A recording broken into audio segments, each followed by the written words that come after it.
total, I think in the entire country, there was only about 5 people who knew that Dave was coming.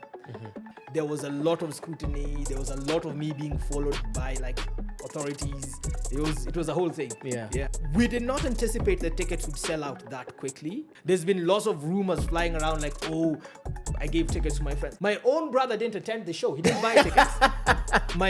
There's a guy who stood at the door and he was like, I'll buy a ticket for 175,000 Kenyan shillings. And we were like, no. There were so many bribes that we were offered for us to bring on partners for the Dave Chappelle show.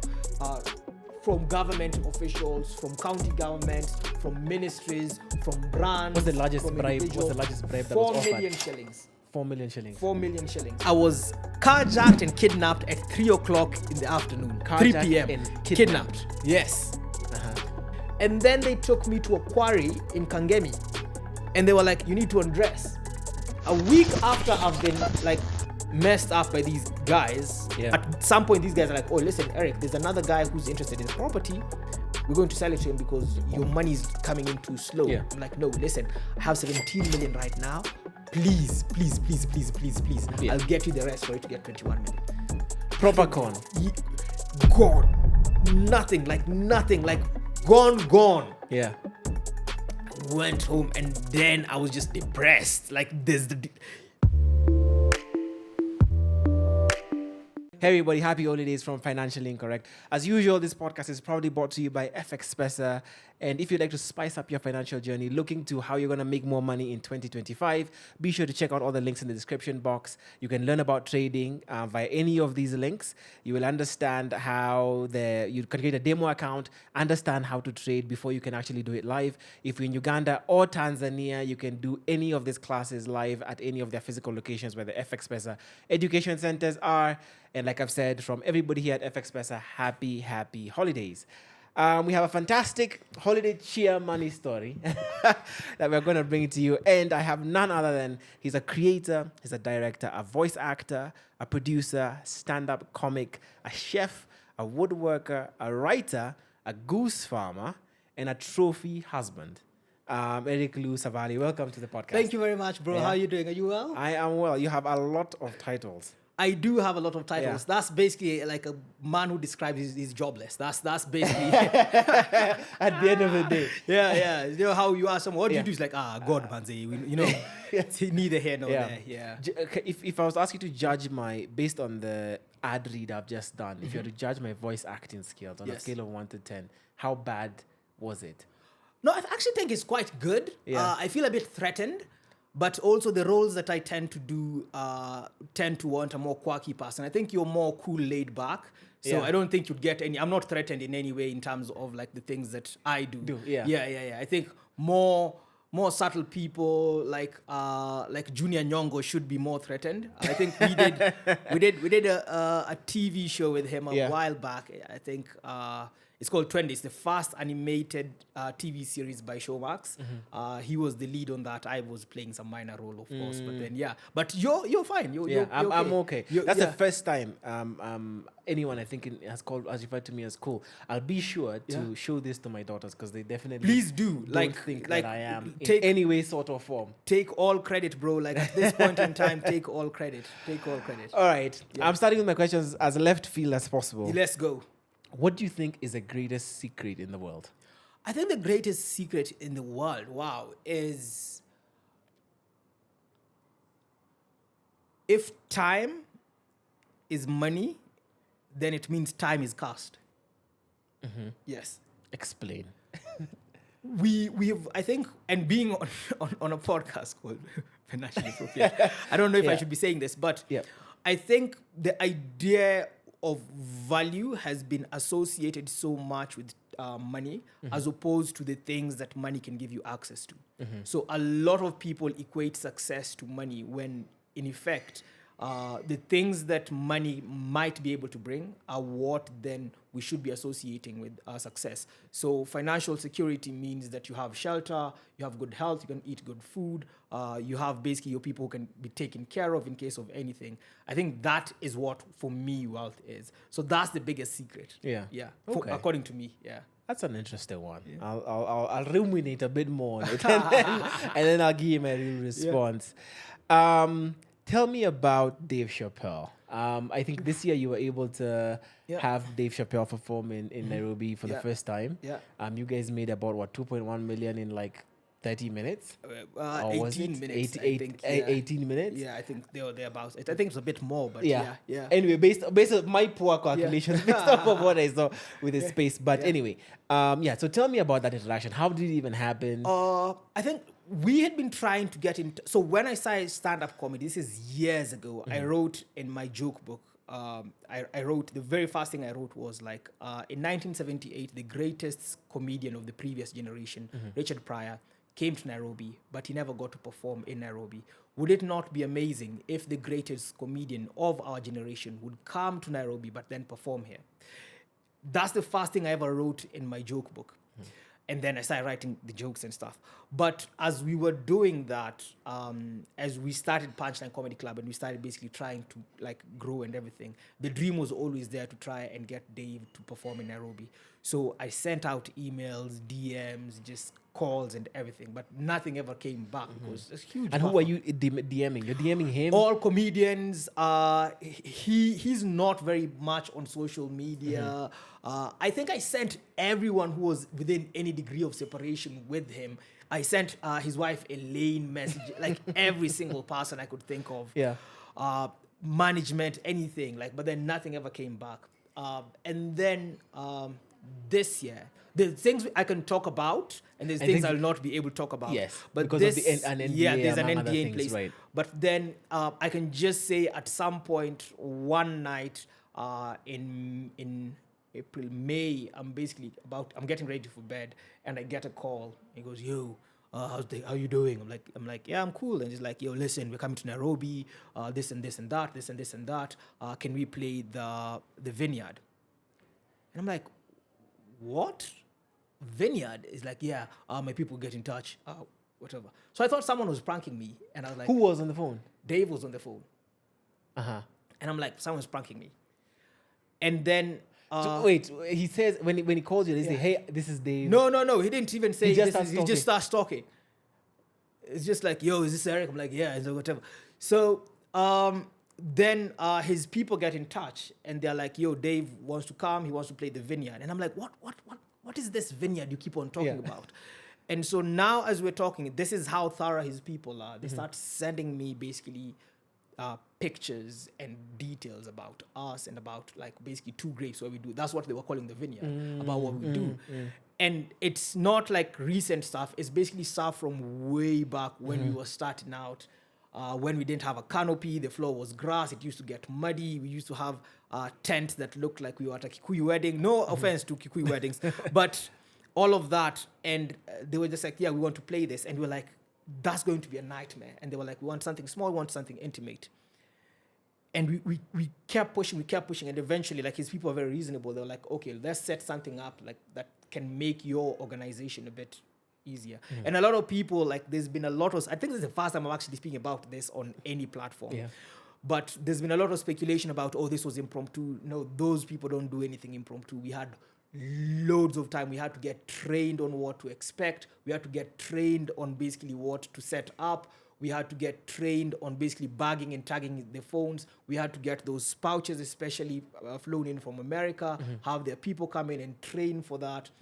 It's just that we kept it under wraps. In total, I think in the entire country, there was only about 5 people who knew that Dave was coming.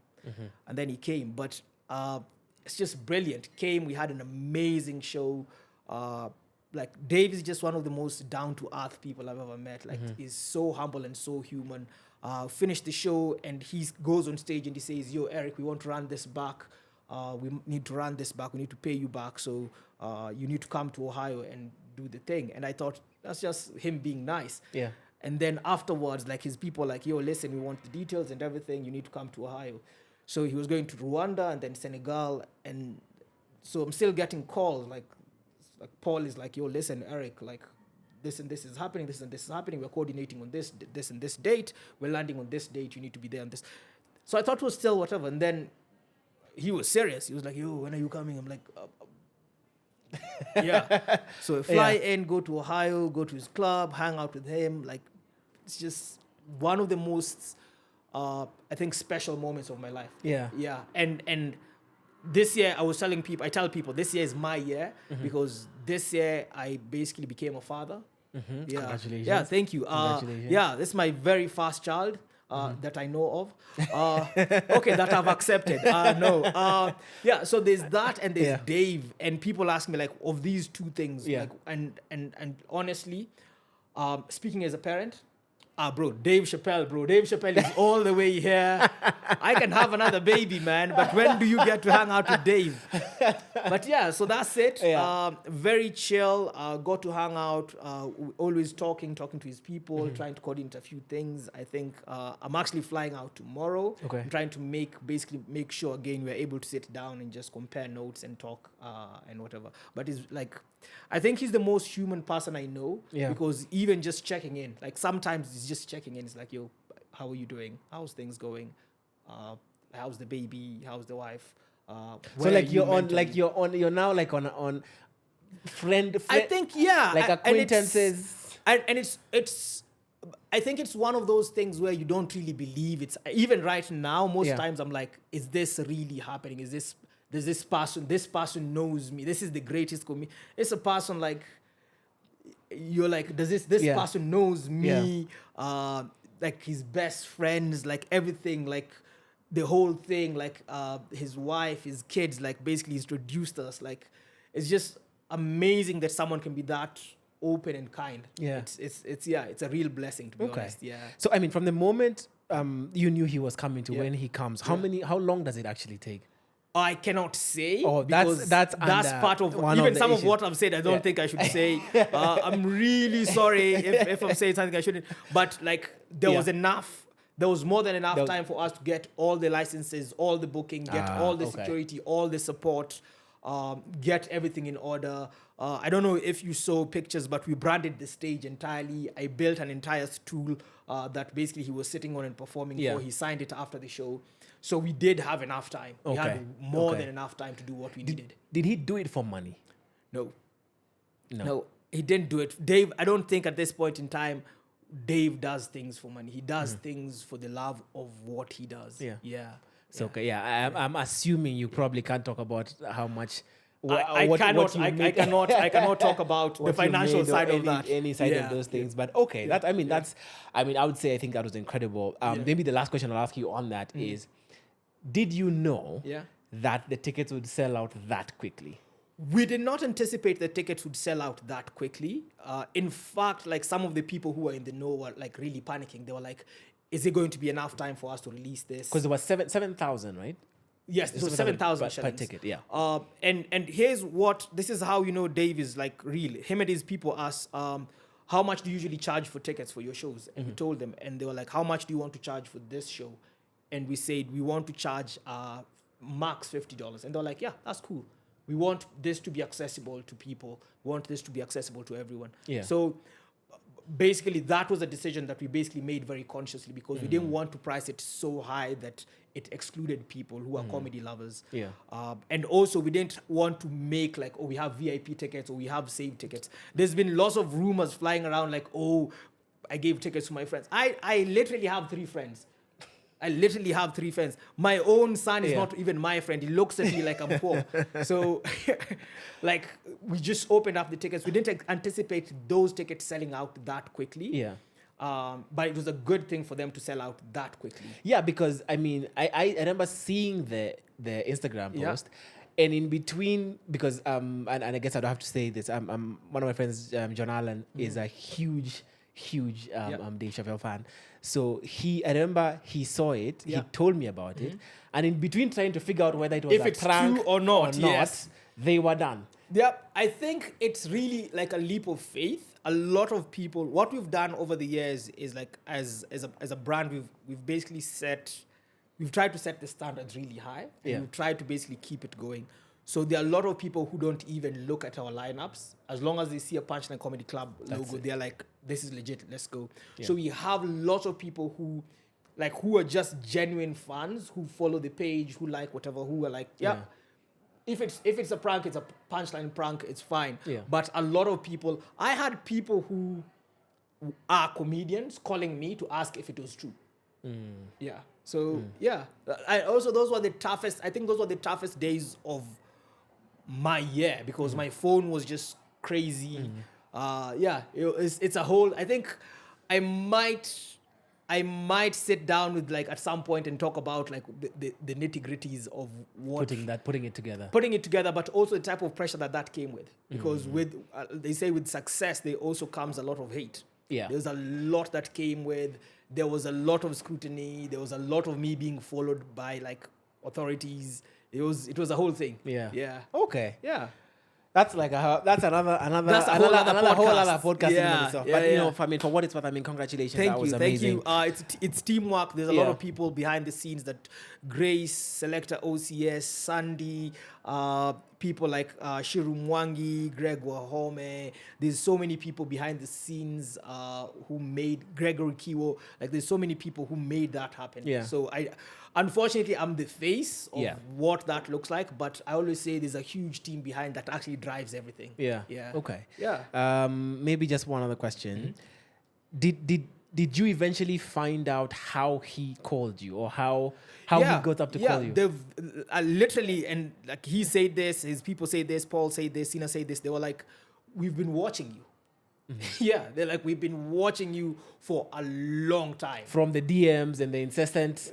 No, not even that. Just from like our page, just like the shows that we put together, the things that we do, and it's very serendipitous that show came together like that because we have an annual festival. We call it a festival. It's really a show called Distant Relatives, and I was literally begging people to come for that show.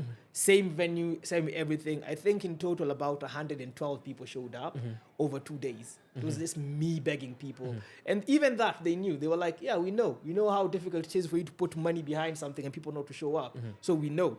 So they were like, we've been watching, we've been listening, and they'd spoken to various people even here because they have contacts here. Of course. They'd spoken to various people and they're like, okay, we're trying to do this with, who's the person to do this with? And they were like, these are the guys to do it with. So that's, yeah. But they have an entire dossier like this. Yeah. Okay. Yeah. What happens in your life to top this, to top that moment that you realize Dave Chappelle's on the phone with you? I think just hanging with him. Like that is ridiculous. And like, no, I mean, is there anything that's going to top the Dave Chappelle experience?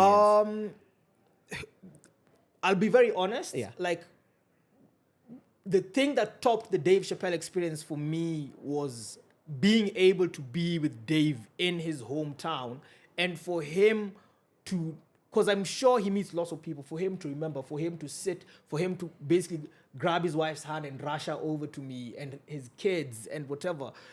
Forget what you see on screen, like just as a human being, for this person to be what, they say never meet your heroes. Yeah. I'm like, I met my hero and I'm like really fantastic. happy. Yeah. So I don't know. That's pretty cool. There's always other things because there's still a lot that he feels that the continent holds. And it's not just about him, it's also about the other people who are also in comedy and that sort of thing. So I think there's a lot more to come. Yeah. But I feel like that's such a serendipitous moment and a beautiful moment. Okay. So whatever tops this is, like I said, I have a baby and that hasn't topped this yet. So let's see how we'll that see goes. what happens. Okay. Yeah. From a Punchline perspective, Yeah. Do you think that's, 18 minutes selling out tickets, and that price? Because, I mean, it is... I mean, to give context, I believe Soulfest's tickets, the regular tickets are like what, maybe 3K, maybe 4K, maybe thereabout. Yeah. So at 7K to sell out, I mean, and you probably would have sold out even, a much bigger venue. Yeah. Did it tell you anything about the middle class market in Kenya, do you think? Well, we've always known that there's a huge market for comedy and stand-up comedy with the middle class here. The thing is, like, to be quite honest, those are exceedingly affordable tickets. There are people who do shows every single month or so, and their tickets are much, much more expensive than that. I think there is a need for us to be able to grow things. But also, what that did tell us is that we are still a very young industry. Like, stand-up comedy is still exceedingly young when you think about it. This is something that's about 75, 78 years old, even in the US, which is the home of stand-up comedy. But when you compare other things like music, Like music has been here for years. Right. Theater has been here for years. So for us to be able to push that limit to that level, that's cool. There was a show recently by a guy called, I think, Chibonda. He's won Britain's Got Talent. He's a stand-up comedian, and he did a show at Sankara, and the tickets were 10,000 shillings. So again, there is a market for it. There is. And how many people were at that show? I'm not sure. I'm not sure how many people were at that show, but still, like, I'm sure there were lots of people there. But 10,000 shillings again, that's still premium. Yeah. If you look at Rwanda was selling the tickets for $200. The Dave Chappelle shows, the tickets were $200. Yeah. So again, there is a market for it, but for us, it's really about. It's not just about the money, it's about how do we make this accessible to people, because again, we're still trying to educate people about what it is that we're doing. Yeah. What do you think it would take for a local person to be able to charge that amount? Because I mean, all these are sort of foreign acts.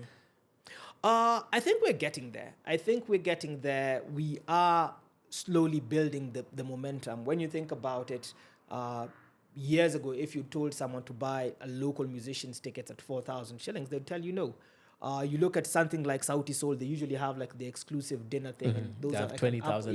20,000, 30,000. Yeah. And it's being done. I think it's just a matter of time. And it's really about effort and us recognizing and appreciating local talent. Yeah. Okay. That's all. Yeah. Maybe from the elements that you can share. Yeah. I remember a friend of mine who's actually the marketing manager here. Yeah. Going to attend what's his name? Kendrick's concert in Rwanda. I remember him telling me, oh man, it was a different experience, and it was, like the ticket was worth it, and the sound, and it was this. So from the details that you can share, because I'm sure there are things that you can't share, like what does it take to set up and give people value for money at a 10,000 purchase point in terms of what they're coming to see? So the first thing is it's all about immersion. It's all about immersion. It's like a theater is just a theater. But if you walk into a theater and you're able to see what the lighting looks like, the sound has to be impeccable. The experience from the get-go has to be amazing. So you can imagine how you're filtered in, where you're parking, the type of security that you have. Is there refreshments and food and drinks, and what quality are they? The way you're seated, the performances that are happening. In the event that there's something that goes wrong, what are the contingencies that are in place there? It's really about immersion. It's all down to immersion. As soon as you get into that state, you must be in a different frame of mind, because ideally entertainment is escapism. And if I'm escaping, but there's still someone shouting here that like the reality, you need to break that barrier between reality and the immersion. So what it takes is proper organization. You have to have the best organization. Rehearse, make sure it's really good. More than that, the output has to be above all else. So when we say local, like every time Punchline Comedy Club organizes shows, we do not think we are competing. I always tell people, Punchline Comedy Club does not compete with any other comedy clubs in Kenya. We compete with other entertainment forms. So we are competing with Netflix, we are competing with a Sauti Soul concert, we are competing with someone basically going to listen to a Rumba concert, we are competing with someone going to see a play. Those are competition, because those things basically create a sense of immersion. So for you to be able to charge that ticket price, number one, all elements around it must be able to complement the main thing that people are coming to see. And that's something that we forget as performers, as organizers. A lot of times you see events where the security is bogus, the parking is bad, people feel unsafe, and especially when you look at, for example, what's been happening today, is like, for instance, for context, today is the femicide march. If you're looking at what's happening today, is that it's very important that people who are a bit more vulnerable feel safe, feel seen, and feel protected. So those are still elements that need to be there. And there are people who are doing it. There's a group called Nest Collective that do Strictly Silk. Beautiful, amazing stuff. There's a guy called Francis Karanja who does Quiver. They've done the most. I hate musicals, but I went for this musical and I was like, yo, this is the craziest thing I've ever seen in my life. Everyone needs to go see this. They've put in the work, they've done the rehearsal, the costuming is amazing. it is happening. It's just that it needs to go the extra step. Yeah. And no shortcuts. No shortcuts. I'll say this because it's already out in the ether. There were so many bribes that we were offered for us to bring on partners for the Dave Chappelle show. From government officials, from county governments, from ministries, from brands. What's the largest bribe? What's the largest bribe that was offered? 4 million shillings. 4 million shillings. 4 million shillings. 4 million shillings. Someone called and said, hi, am I speaking to Eric? I said, yes. He said, we have a check here for you for 4 million shillings that's been sitting here for creative and development for the past year. Why have you not collected this? Come and collect it. And I was like, oh, what a great coincidence. What's the name on the check? And they said Punchline Comedy Club Nairobi. And I was like, that's not our check because Punchline Comedy Club Nairobi is simply a brand of sticks and stones. So there's no legal entity called Punchline. So that's not our check. You need to give that to whoever. And then they were like, no, wait, hang on. And I hung up. So yeah, there was a lot. There was a lot going on of that nature. People were willing to buy tickets for a crazy amount. There's a guy who stood at the door and he was like, I'll buy a ticket for 175,000 Kenya shillings. And you were like, no. He stood at the door and said, 175,000, let me in. Yeah. And I was like, no, it's not happening. My own brother didn't attend the show. He didn't buy tickets. I don't have, the only blood relatives I have is my brother and my son and my nieces and nephews. My brother was like, yo, listen, I loan you money to basically organize events sometimes. What do you mean I'm not going to see Dave? I was like, did you buy a ticket? He was like, no. I was like, yeah, there you go. He was like, they ran out. I was like, I'm so sorry, bro. So you were so loyal to the contract and to the NDA. You didn't even tell your own brother. I didn't tell my brother. When this post is, you don't even tell him what's happening. Just tell him there's a post going up on Tuesday at this time. Pay attention. And it's not a lie. Not at all. Not at all. The fact that my wife knew is because I got the call when we were in bed together. But otherwise, I was not going to tell her. So my own brother didn't attend the show. My own brother didn't attend the show. Yeah. Wow. Yeah. And he's the guy who introduced me to stand-up comedy. He's the guy. So when we were younger, what would happen is I'm always tinkering with things. So we had, and this will show how old I am. We had like the VHS players. Yeah, video cassette. Yeah, video cassettes. So there used to be a way you could lock it so that you wouldn't play, like it wouldn't play any cassettes or anything. So my parents would lock it. However, I was always like, ever since a young age, I would always tinkering with things. And my brother knew I could tinker with things. So I found a way for me to bypass the lock. So I'd open it, bypass the lock, and play like basically videotapes. But he always had like the videotapes. He had Die Hard and all of that stuff. But he knew I was very interested in comedy because my dad used to have like comedy records with Red Fox and all these different people. And so he was like, there's this thing. It's not like the old stuff. Because Red Fox and the guys, you couldn't see the comedy. You could just hear on vinyl. So when we went to the video shop where we used to live, and basically he was like, there's these other guys, there's a guy called Martin, I think you're going to like him. And this was Def Jam comedy. So he was dating the girl at the video cassette shop. So he'd basically pay her a bit on the side so that we could take out more cassettes than we should have. And he used to like, just because I could open this, he'd get me like the Def Jam comedy. So I used to watch Def Jam. So he kept on trying to blackmail me. It's like, I introduced you to comedy. I was like, and now you're outside not seeing Dave Chappelle. That's a crazy I'm not story. sure he's forgiven me, but yeah. Anyway, blood is thicker than water. Big shout out to BC wherever you are. Big respect. Thank you for always giving me money when I need it. Yeah. Also, if you're watching, please send me 2K urgently. Nikombaya. Yeah. Okay. Yeah. And I guess you've touched a little bit about I guess where you grew up. Yeah. So or how you grew up. What was money like in your household? So it's very funny because I grew up exceedingly privileged. Like very, very privileged. So we had quite a bit of money. And then at some point, unfortunately, my father died and my mother went through a depressive state. And so we lost a lot of money. So I've had a lot of money. Give me a definition of a lot of money. Like swimming pool, elevator in your house? No elevator because I grew up on a farm. But you're talking about if you grow up in Europe and you have servants, you have money. Yes. So that's the type of life that we had. Like, I remember the first time I went to a friend's house and he was making his bed. I asked, don't you have someone to do that? So it was quite bad. Yeah, Like not super- spoiled. yeah. Yeah, but it was quite so. My parents inherited a lot of money from my great aunt, but my parents also did really well for themselves. My father was 3 types of engineers, so he did exceedingly well for himself. He worked on a lot of projects that are really big. There's a stadium in Germany called the Westfalen Stadium. It's the stadium for Borussia Dortmund. He was one of the lead engineers in basically making the construction for that. It's like one of the most beautiful stadiums out there. So he did make a lot of money. Yeah. How did your folks end up in Europe? My father got a scholarship and met my for the University of Berlin, and my mother basically was the parents were already in Europe, so like that's how they met. Yeah, so they met in university. They had my brother when they were in university. They went back to see my grandparents. My grandparents were not very pleased with that.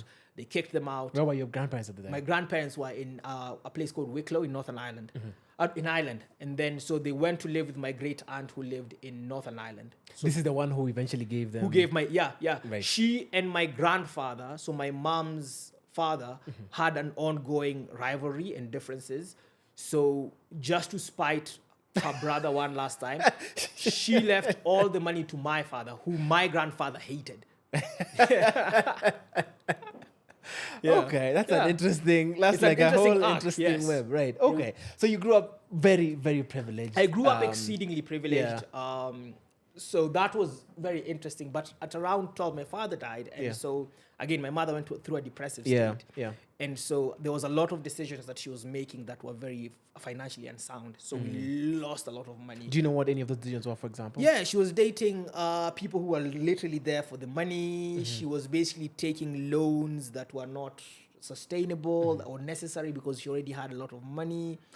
There was a lot more going out than there was coming in. Yeah, so like a lot of that. Okay. Yeah. And how did you begin to get conscious about the fact that this money is reducing or isn't there anymore? Almost being homeless. Like I've went from there to... Yes, I've gone from like basically having servants. Like different, you have different places you can go, like houses. You're like, oh, we're going to this house for the summer and stuff, to basically living on the street. To literally, I've eaten out of trash, bruh. Yeah. This is in Europe. This is in Europe. Yeah.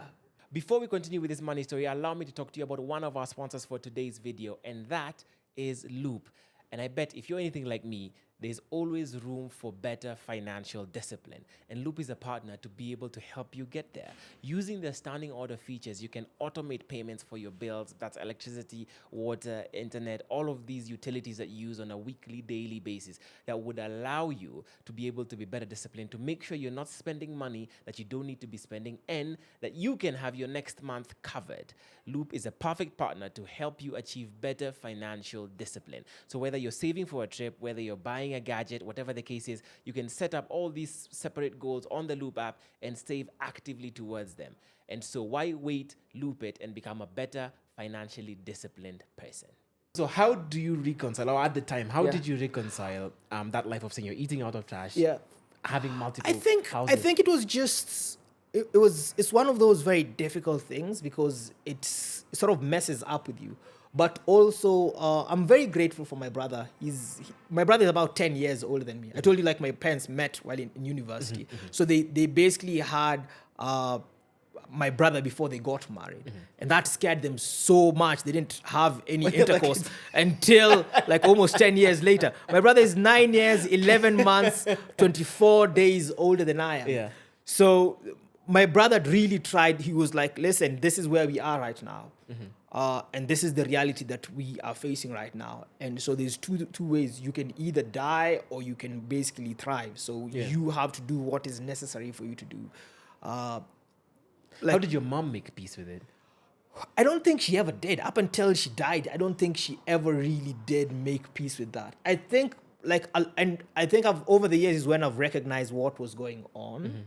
And because she went through a super depressive state. Like, it was a really bad... You know how, like, everyone is always like, I'm depressed. No, I've seen real depression. Yeah. So I think she was just trying to cope, because this is the person she fell in love with. This is the person, like, they'd been together since they were almost like teenagers and stuff. And so losing that person was very difficult for her.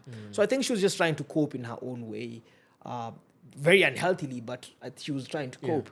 So I don't think she ever really eventually we sort of got okay-ish because we basically just started living I was working, my brother was working. I think at some point it was just we were very dispersed. My brother was in a different part of the country, I was in a different part of the country. At that time we didn't even know where our mother was, man. So it was very difficult to try and get all of that together. Okay. Yeah.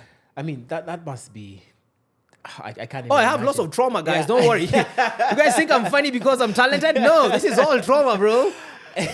And I'm wondering, I mean, what's your lowest? I mean, during that period, what's your lowest memory around? Oh, there's so many, man. There's so many. I think one of the lowest things that, bro, it's just, I think the reality of death. Just being on the street and be like, I might die tonight. I might freeze to death tonight. It's there's just so much that you realize how fleeting life is by being in a position that you're so compromised and so exposed. I think that for me was always, and there's lots of those instances where you're like, am I going to die tonight? Am I, even things like just food, just am I going to eat today? Is this a reality? Is this something that's going to be happening for me today? It makes you really question what humanity is. Yeah. And at this time, what else are you doing? So clearly you seem to be living on the streets with your brother to some degree. What else are you doing? What's your day like at that point? I'm literally trying to stay in school. Still trying to stay in school. I'm very happy to say that I went through school. I paid through school myself. I paid my school. My brother assisted at some point. Shout out to BC. He tried his best doing that. I'm living with him. Sometimes he's also struggling. But I'm in school. I'm working. How old are you at this point? I'm turning 13. You're turning 13. I'm turning 13. My dad died when I was 12, so I'm just turning 13. Yeah. So first job. So I'm trying to work through. It's illegal for me to work as an underage person, so I have to work under the table, get paid under the table. So you're living one of these Netflix movie series things that we see in one way. People think it's very romantic and dramatic. It's not, bruh. It's one of those things. My very first job, I always tell people, I started working in a kitchen. I used to be a dishwasher. That was my very first job, and I'm so grateful. There's a guy his name is Chef Anthony. He came from Trinidad and Tobago. That guy literally just took me under his wing. I was so skinny. I was so small. I was so... I was like, this is going to be really bad. Yeah. Okay. Yeah. Right now, from an adult perspective, when you look back, is, again, from, the heights that you were at to the lows that you were getting to, is it a slippery slope, or is it one bad decision after another? No, I think it's always... People always think it can't happen to them. It can't happen to them. It takes one thing. It takes one thing because it takes one thing. It takes the death of a partner for then a mental basically illness to basically get triggered. And then just that goes away. It's one decision. Like my brother and I always, whenever we sit down, we're always it's amazing we didn't turn to a life of crime. It's just amazing we didn't turn to a life of crime. But also you learn that human beings are extremely fickle because the people that you think would be there for you, friends, family, that sort of thing, bro, people just melt away, man. They're not there. So it's and I look at, for example, I look at Kenya and I look at the Kenyan middle class. The Kenyan middle class is a fallacy. It's one disaster away from poverty. Yeah. And I'm not talking about I'm talking about abject poverty, literally nothing.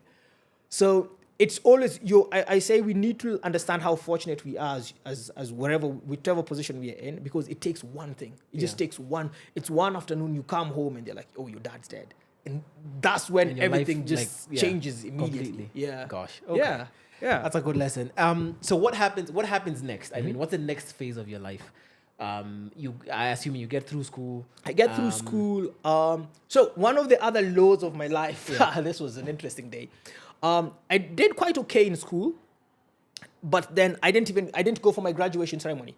I couldn't afford the gowns. I couldn't afford any of that stuff. Like, you have to pay all this stuff to be there, get called.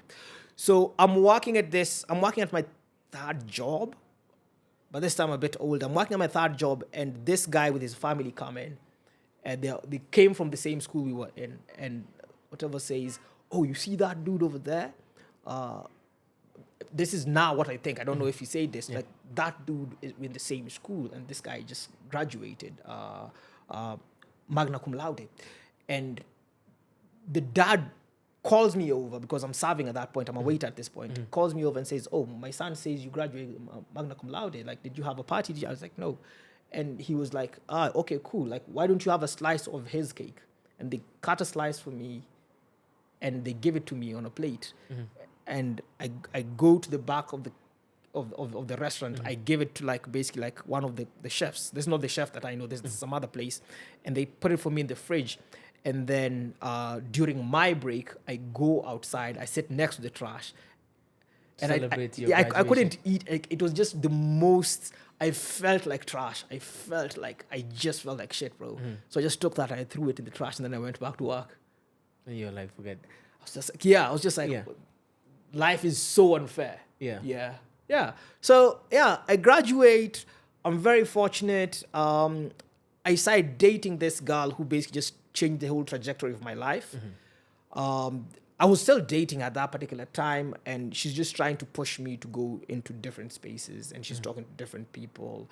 And this was around looking for a job, I'm assuming. Yes, but I'm still working like 3 different... Right. And so now I start getting into just work. So I get into proper work. I get an internship at an energy company.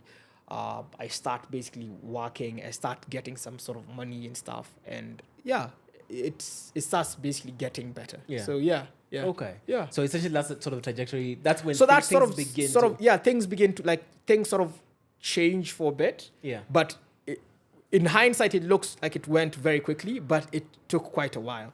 So moved into a space that was a bit bigger. There was a proper bathroom. Because I was in an old boarding house. This is in Belfast, and I couldn't access. There was no toilet within the room that I lived in, so I'd have to go down. No, not really communal, because it was someone's house. The way they do it, someone's house. So you have to go down, then take another flight of stairs, and then go down the corridor and take a left, and then there's a bathroom there. But it's a really old house, so the way it's designed is that I'd have to go into my landlady's room for me to go to the bathroom. So half the time I just used to piss in the sink, in my sink, because there was a sink in my...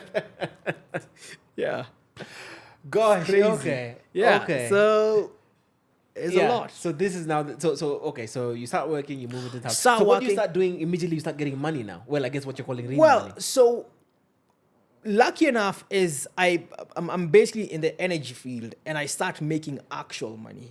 And the problem with I have champagne tastes because I grew up with money. Champagne. So I'm like, I know what business class lounge is, and the company that's doing it is paying and that sort of thing. So I'm able to do a lot in terms of just basically move around, make money, go to I've traveled quite a number of places because of the work that I was doing, basically associate with different people. But again, you're still very young, and you go into energy and you're making money. Like, there's a lot of money in energy. For context, how much money were you making when you start making real money? Oh, it's crazy, because you can still get bonuses if the company does well. So I think the first paycheck that I got that was okay, now we're rocking. Yeah. I think you can say it was an equivalent of around 650,000 Kenya shillings. Yeah. Yeah. You can and that was in into a pounds. Month. Yeah. Yeah, that was in just that. No, I'm new. I'm almost just got confirmed. Right. Whatever. So 635,000. Thereabouts. Yeah. And you're like, yo, this is crazy. And I've never really been a person who likes partying and stuff, but that's what you think you're supposed to do. So I'd basically go to the club with my friends, colleagues. I have very few friends. And I just sit there. It's like the whole bottles and dancing and stuff has never really been in me. Your thing, yeah. So I I think at certain point I was like, okay, this is not really for me. So yeah, but yeah. Okay. Yeah. So, but fast cars, that sort of thing. Yeah. Just like, yeah. Are you putting any money away at all? Thinking, yes, this money can go? I was putting some money away, but not as much as I should have been. Because also, I had been in that scenario of life is so fleeting. I'm like, I could die I have almost died. Like, So that's the you're thing. gonna you're gonna live it I'm up. going to live it up. But I was putting money away. So Yeah. I can say, like, I was putting money. I could have put away more money, but I was putting money away. Yeah. Okay. So what's the next significant things that then happens in your journey? I work in energy for a while. I leave that. I go work at basically an ad agency. No, so now I'm moving around because now I'm here. I'm in Ethiopia. I'm in Botswana. With the energy work. Yes. I'm all over, and eventually I'm like, my roots are Kenyan. I would really want to be here. And I meet this guy, and he's like, yo, we have this agency that we do lots of amazing like ad work and stuff. Would you want to come in? And I'm like, okay, cool. So I went in with these guys. So I leave energy. I go work with these guys. And as I work with these guys, I realize that it's not what they sold. So again, I'm like, I just left a great job to like do this. But then I've always had like an out. So again, I'm headhunted by a Spanish engineering firm headhunts me. I get to start working with them. I'm making some money. And then I just start feeling like the weight of like what I do, and it's taking a toll on me because I'm traveling a lot. I'm like constantly on the move. I feel very isolated and alone. I also don't feel like what we're doing is making a lot of sense.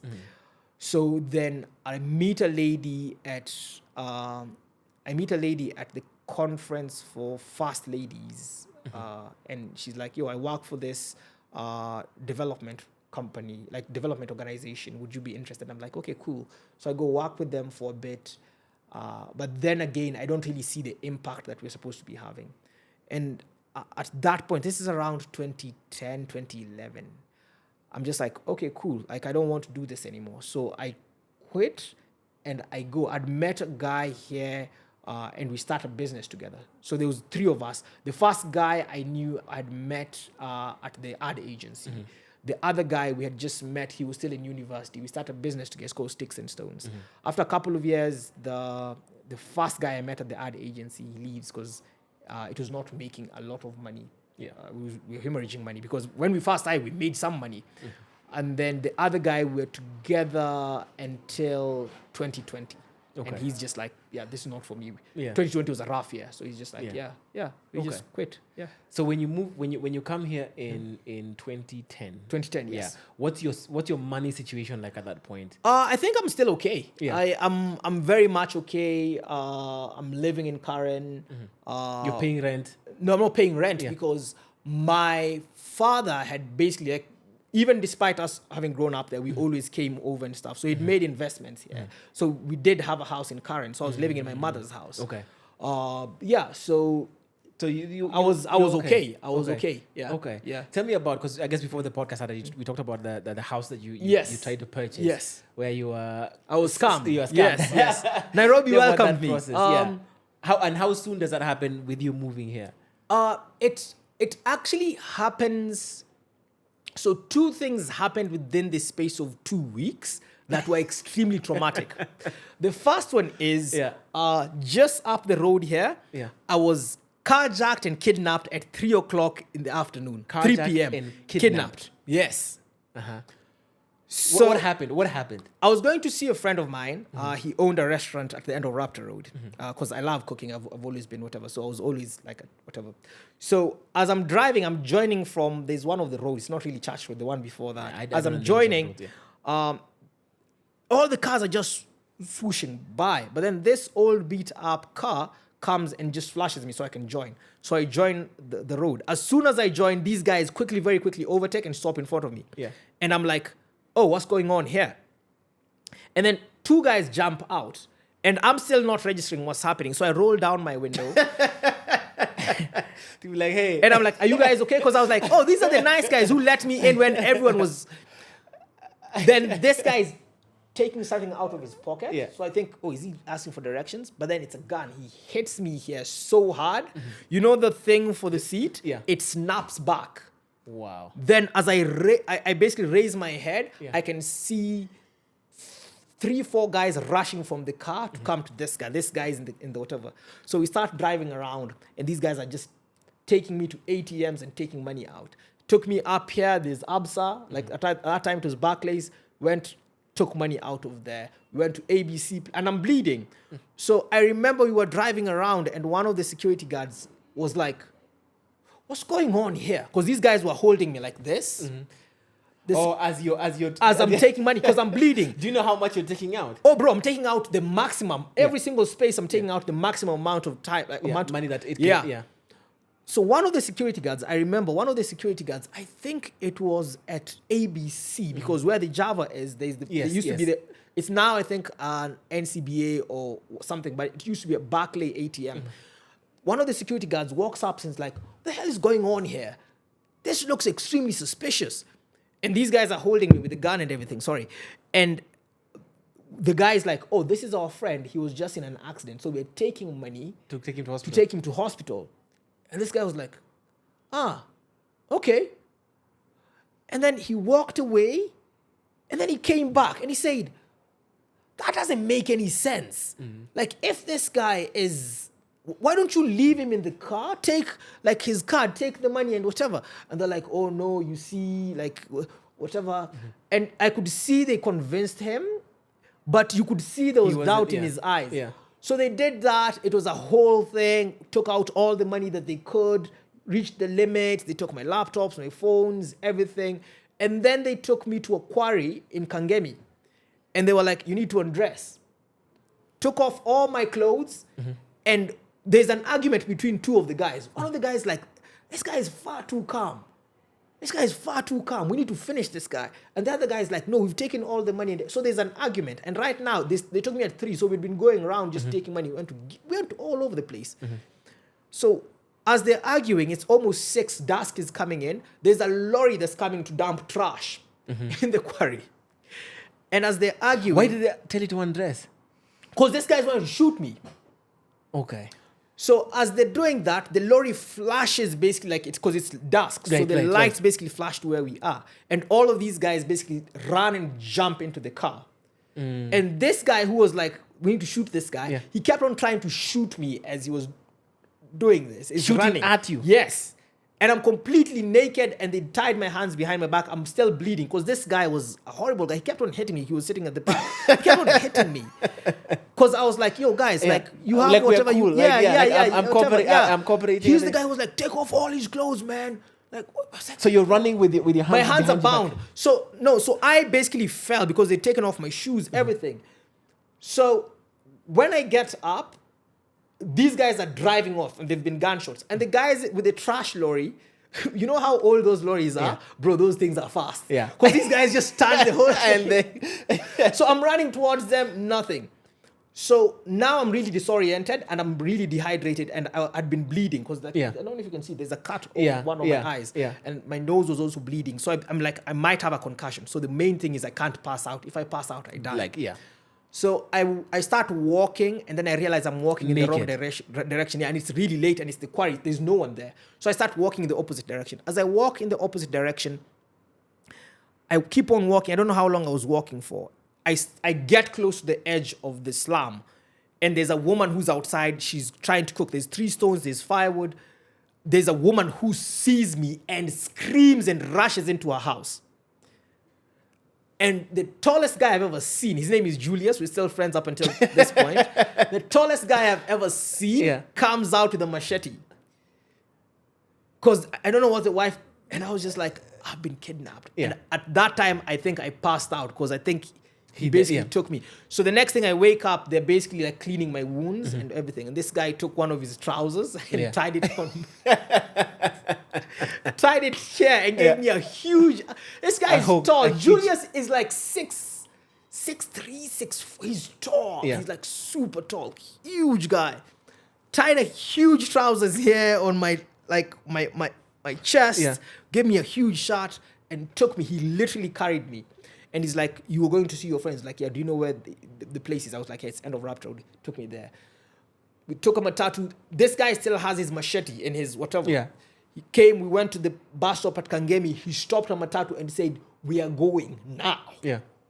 And the guy was like, this matatu is not full. This guy took out the machete and slapped it on the side of the matatu.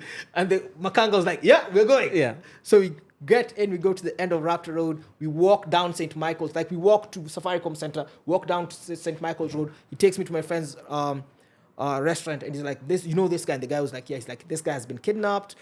They've hit him. He needs to go to the hospital. So my friends take me to the hospital. Julius and his wife take me along with them to the hospital, get treated and everything, go home. Car is gone, money's gone, everything's gone, but I'm okay, Yeah. Meanwhile, I had seen a property like 6 weeks before that, Riverside. Really small cottage, really small house, whatever. And the owner was this old Kikuyu man. He was like, yeah, my sons are all in the US. My daughters are all married. My wife and I live in Nyeri. We don't want to sell this property. So I'd be like, okay, cool. I'd contacted the lawyer. We'd been going through like the land search, verification, everything, blah, blah, blah, blah, blah, blah, blah. It's cool. So a week after I've been like messed up by these guys. Yeah. Last time my car was seen was in Namanga, just jetting towards the Tanzanian border. Yeah.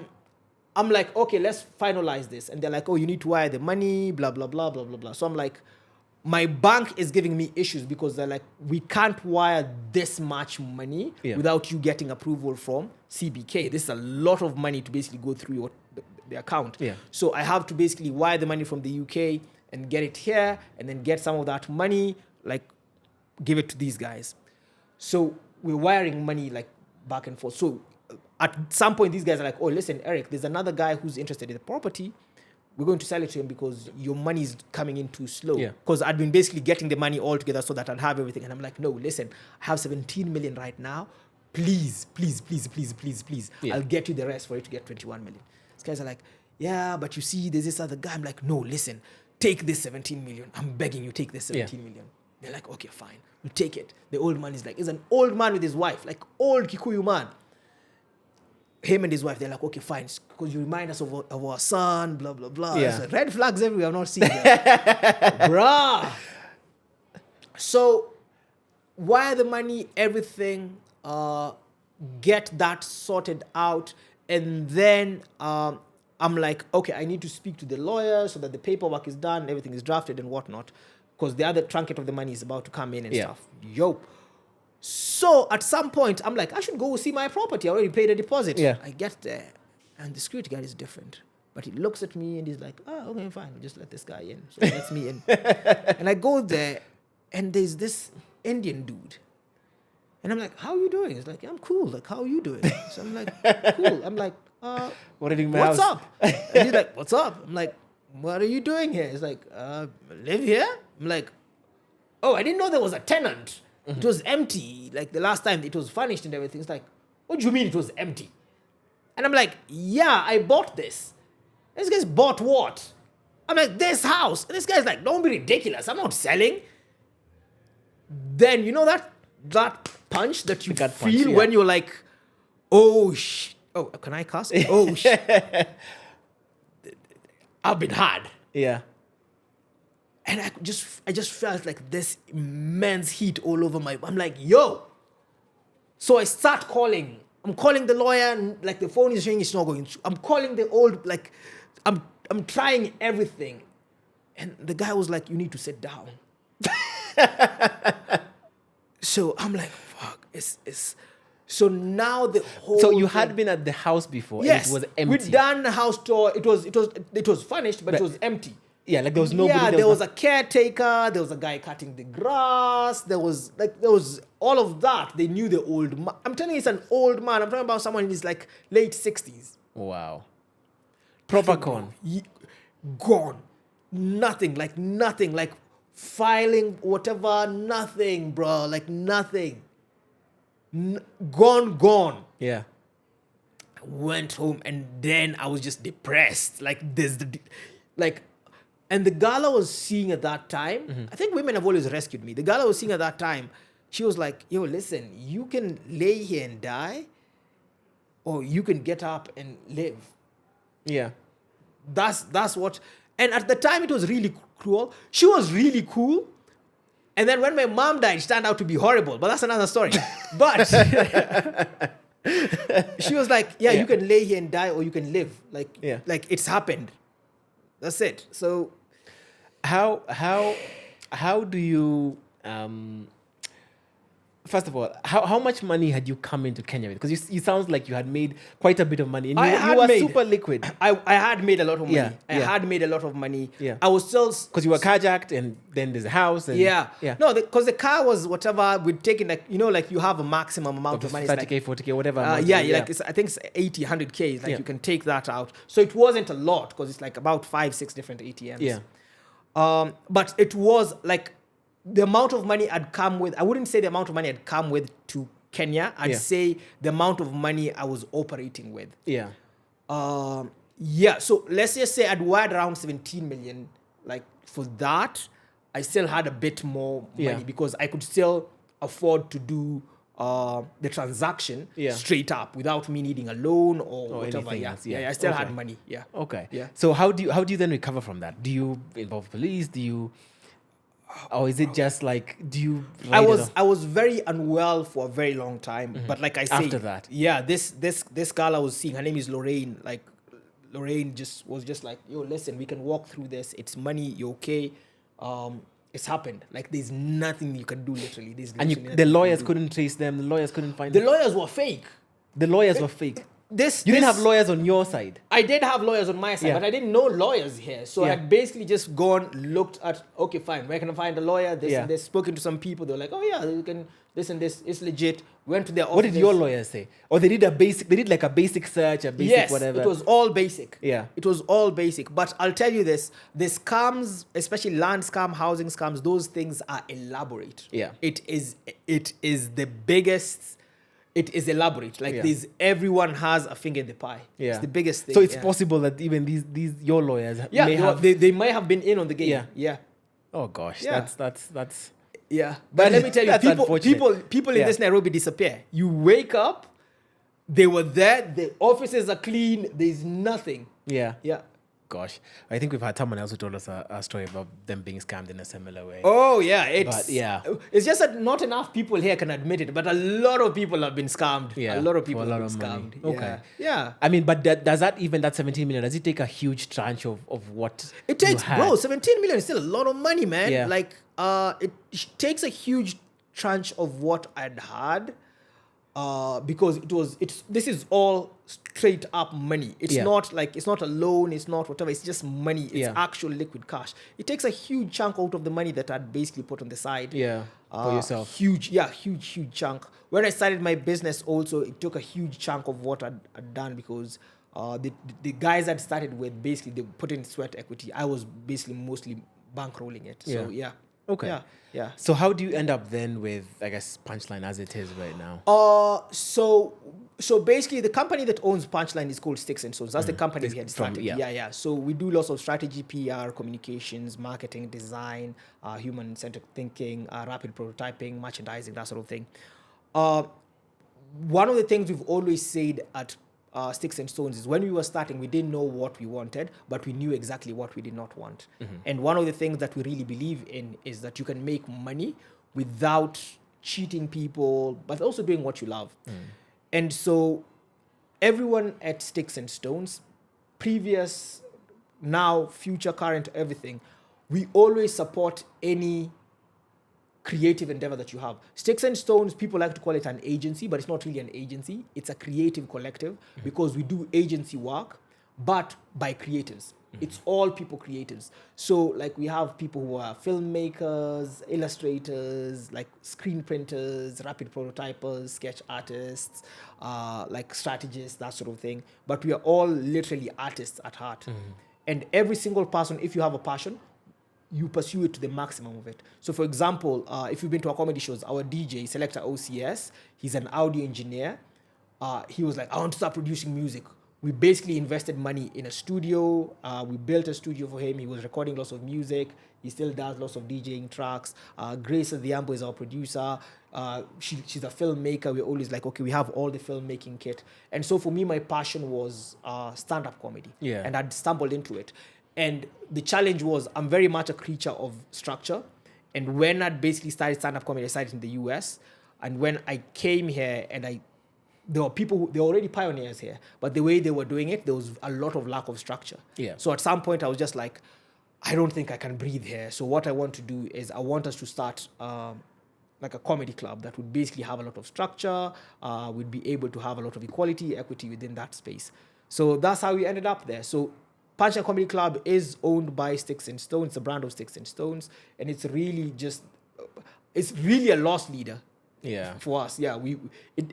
It sometimes attempts to make money. Yeah. But I always say like Sticks and Stones is like the sponsor and Punchline is like the slay queen. Mm-hmm. So Punchline is always taking nice pictures in exotic places. Yeah. But in case Sticks and Stones want to show up, they just show the hand. Yeah. Or they cover it with the emoji. But yeah. That's how it I goes. mean, your story is so incredible. It's ridiculous. We have to have you come back here and tell the second part of it. The remix. Yeah, the remix. But just to finalize. You talked about 2020 being a hard year when you said your partners left. So what was that like?